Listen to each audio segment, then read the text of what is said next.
This is a comment on one of my lip tie videos.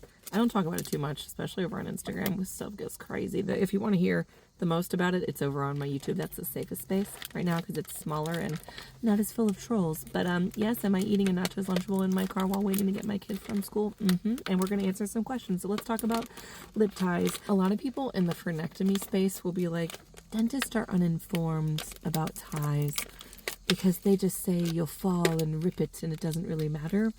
And I don't know, like that, this comment just made me think of that, and I kind of wanted to comment on that. So yes, trauma to the mouth area is common between 18 months and age 3. So this person sounds like they were a bit older.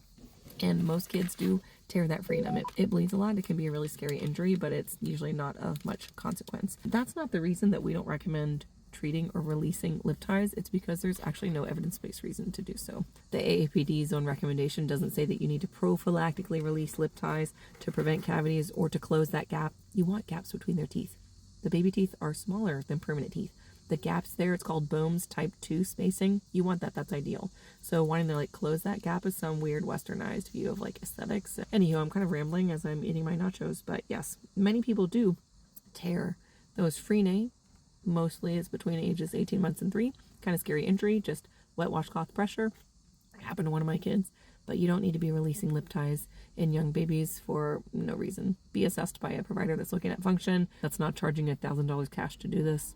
Most of the time, not indicated. Tongue tie is usually what's at play. And the weird lip position is because of a tethered tongue tissue, but that's a whole other can of worms, which I recorded a podcast today with my friend, and we've got a course coming out in a few months, so hang tight and go join me on YouTube if you want to learn more about tongue, lip ties, and whatever. I better eat this.